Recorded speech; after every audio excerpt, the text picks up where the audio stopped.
Okay, Pisces, we are going to get into it. This is your Scorpio season reading. There's something really like a return to innocence vibe here, a return to self feeling I'm getting initially off of this reading. I'm just going to take a little sip here of some tea. And I apologize, I should have done that before I started, but I forgot. Because I'm a Pisces too. Okay, so this spread evolved out of the daily chakra attunement readings that I do. The concept behind it is if all of our chakras came into one, we would have a radiant sun in our center that we then give our energy to the world through. I have overlaid the Western Zodiac wheel on this spread just so that we can talk about the rays with a certain amount of distinction as we go through, to give some sort of support and structure here. Let's see. We are going to start with your center card. I will read the message on the back of the card. It's short and sweet. It may or may not apply to the rest of the reading though, because I'm going to do everything else intuitively. So we have, ooh, I like how it's starting. An enchanted world is available to you if you want it. Just as the oak tree is hidden in its seed, the god or goddess is within you. Reason devoid of feeling is merely harsh judgment. So listen to your heart and move beyond the boundaries you have placed around yourself. It's time to step into your power and create a world of bliss. And wow, I mean, that one actually really does connect to the rest of the vibe I'm getting here. Exactly.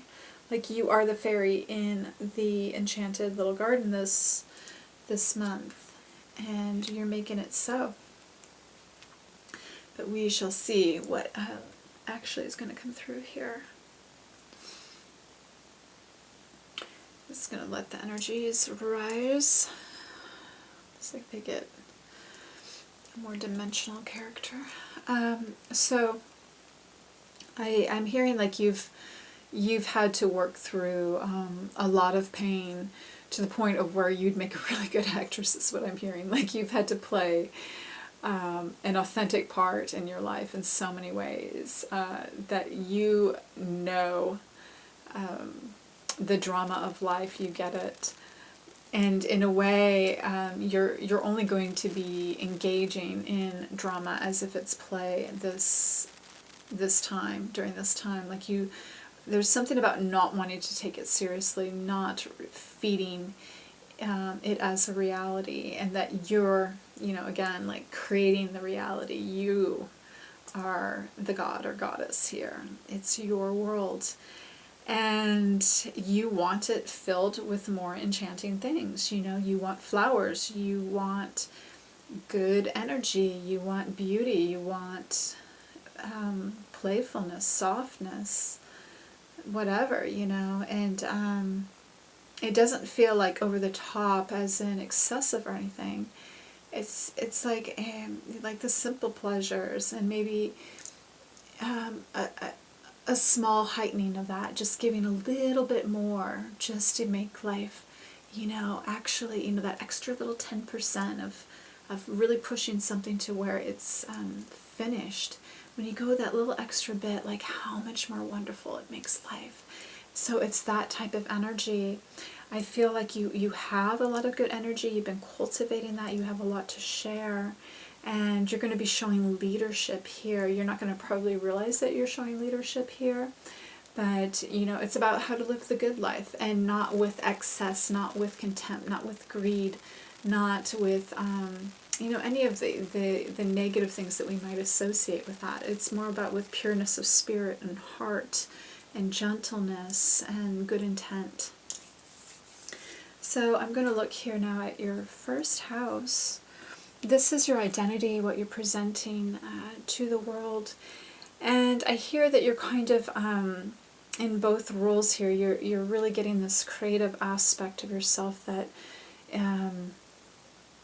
like you wrote the history already. Like time can move backwards in a way. You know the characters, you created the characters, you are the characters, you are the author and the reader of the book. You made everything. There's just something about this mastery, about understanding your creative abilities, not necessarily limited to just the arts, but like to reality in itself, to life in itself.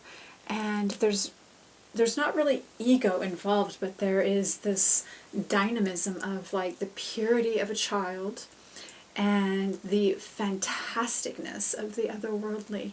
And it's these two elements that are coming together, like where you're creating your fairy tale here. Yay.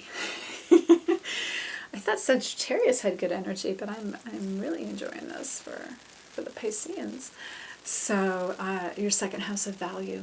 It looks like, again, you're coming from a deeper wisdom that you're not necessarily showing, you're not exhibiting, but it's as if you are able to personify like the most ancient philosophies, the wisdom of those, and they don't show up looking wise. They show up looking like the beginner's mind, the child.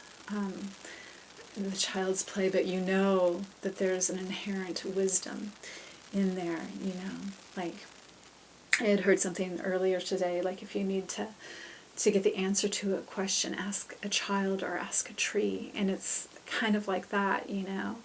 You value the wisdom and something beyond the role that you've cultivated for yourself and that you could, you know, let become the only role that you play in your life, you know, just being lost in your ego reality. And it's like you've learned to understand that there are deeper voices within you, a deeper mind, a deeper wisdom that can be lived, a truth that can be lived. Again, as we move into your third house, we're seeing almost like a bejeweled reality, like you creating out of nothing something fantastic, being resourceful, disregarding the lack of resources, disregarding the barrenness, the ever-changiness of reality, and taking just absolute command to create. And because this is in your communication sector, you may be doing something that involves that. Media, art, writing, especially creative writing, just anything that requires, communication. I want to say advertising, but I can't stand the commercialism of it. But, you know, something that's communicating something like that, like kind of a promotional thing. And like you've got this sense of authorship down, and it's like you're not worried about its context. It's like you're kind of like accepting it, like regardless of where this lands, it's going to be what it's going to be. You're not trying to have it fit into a mold and match a certain reality. You're definitely trying to make it of its own. It has its own language. It's true unto itself. Okay, your home here, and this could be ancestors' family as well. You know, I think what's important off this card, and when I was laying it out, it grabbed my attention, and I remembered to go back to it now, and it is the message. Give not of wisdom, but of faith and lovingness. So even though, we have the symbol of wisdom here, your wisdom, but what's more important, people can find their own wisdom. People can search that out they have to learn that through their own experience. that's not something that you can actually give. You can give it to yourself, but you can't necessarily give it to others. But what is trumping that is the ability to, give of faith. You can contribute that in lovingness. So I think that is really important. I hope that resonates with you, because there is a real deep truth in this that is speaking on, being able to participate. It is coming up in your home section, so you may want to start with people that are around you, friends and family. You may even want to start with yourself, and realizing that it's not just about the wisdom, but the actual acts of faith and lovingness are exceptionally important. Okay, so 5th house, this is where you put yourself out on the world stage, if you can, and the power that you really put out there and how it's received. If it garners respect. Again, I'm seeing you kind of in this fantastical zone here. There's a vibe, like your aura is just like trailing behind you, like you have this magical fantasy quality to you. So I love it. And you're also in that like darker goddess energy with a hint of like the domestic vibe to it as well. These are energies that aren't like a seamless whole, but when they come together, they create a very interesting mix, and it feels very unplanned, like you haven't hyper manipulated anything or like premeditated anything. It's itself, yet it has that unexpected quality to it, which we'll see like in the fine arts. It's just a little something more or different that makes people really be intrigued by it, because it's not easy to figure out. And I think that's what you're showing the world, and you're kind of playing with these like subtle dichotomies within it, and you're not being very overt about it, and it's very intriguing.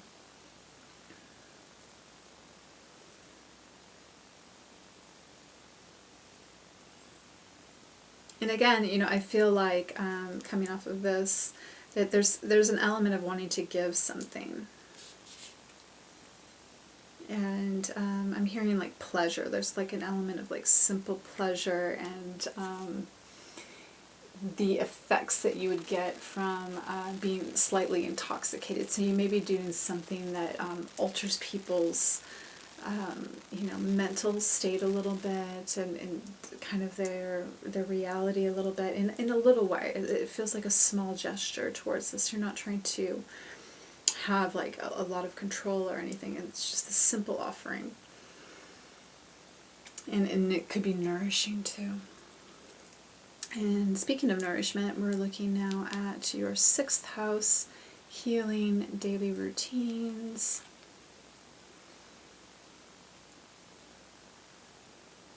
You got double dragons in this reading. It's good.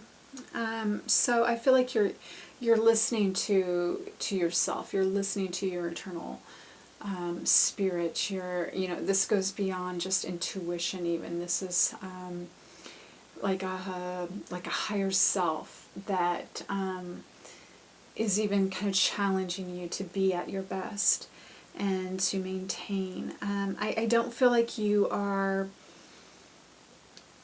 giving yourself everything that you need as far as the 3D goes. Kind of hard for Pisces. And again, you've spent a lot of time in the wisdom energy. Like you're really fueled with that. So you may have been doing a little research, studying, just reading in general, observing. And the oh my gosh, I just realized the word on this is enchantment, which is what we've been talking about too. That's great.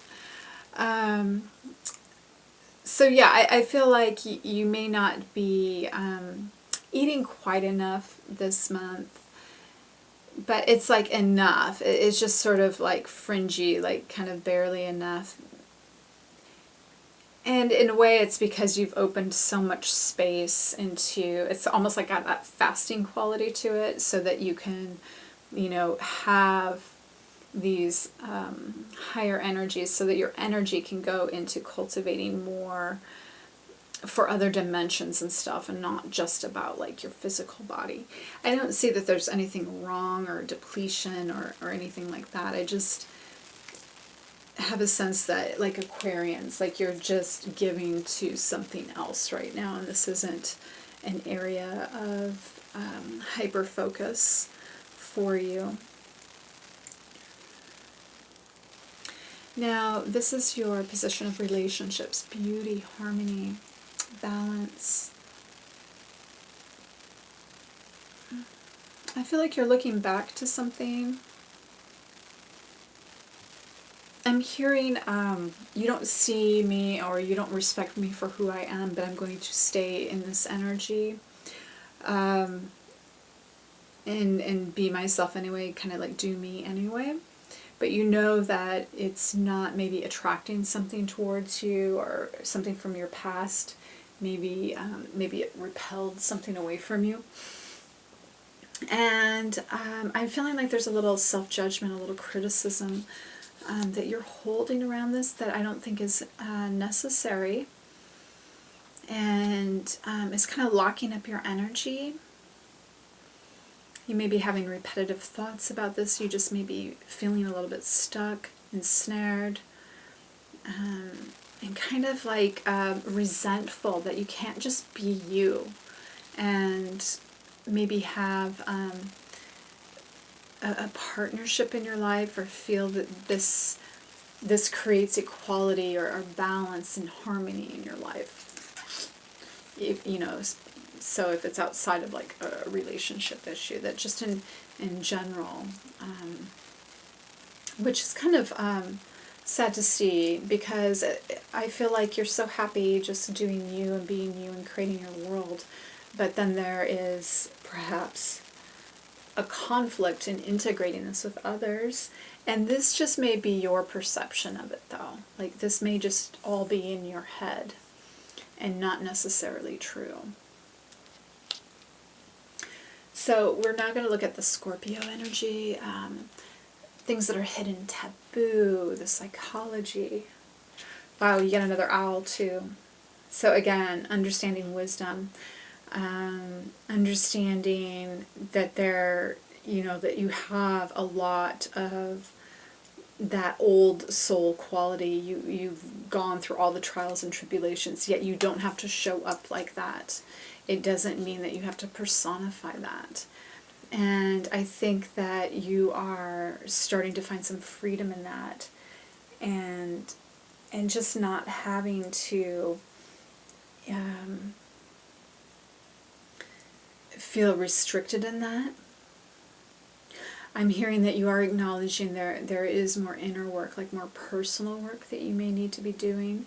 I feel like a lot of what you probably do is more transpersonal. It's for like the collective, and it may be hard for you to really see yourself as an individual, to understand yourself in that way, and to nourish your individual needs, to care for your heart.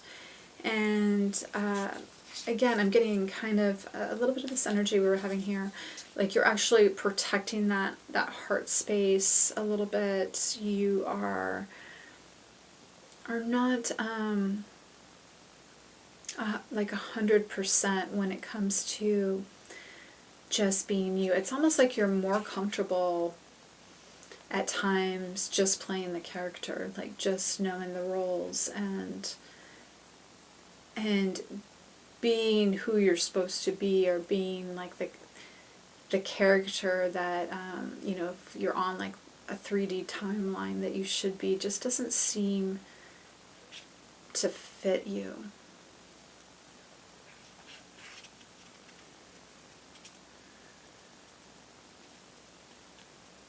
I'm hearing going against expectations. Okay, so let's look now at your 9th house. Things that are beyond maybe your consciousness right now, or just your knowledge base. Things that may feel foreign to you.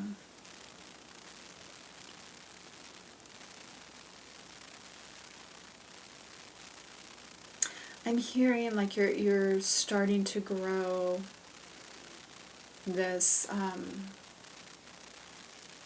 I'm hearing wisdom about love, the importance of love, putting love center, and not just center, but that it permeates everything. Yet there is an intellectualization of love. So love as a concept rather than a feeling. And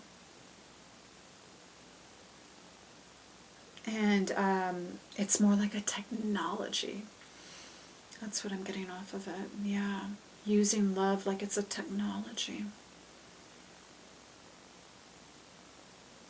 And it's like the main ingredient. It's the master shapeshifter. It is that quality, like you want to form reality out of love. Yeah. Okay, let's look here at your 10th house of your ultimate legacy that you're building towards, or just really kind of any pinnacle that you're reaching right now on the public platform.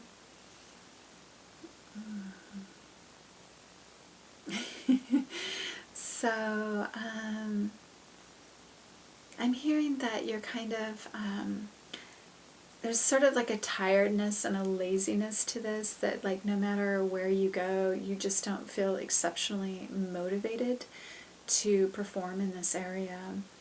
And it's like you're willing to show up and do what needs to be done. There's a very soft quality about it, though. It doesn't have a lot of assertiveness to it, and it's more about being there to kind of cultivate something else around you, to allow, to showcase something else, to grow something else, to, like you're almost like the conduit or just like the helper to it, like you're not really doing anything for it in excess. So there's not like a lot of ego involved in this.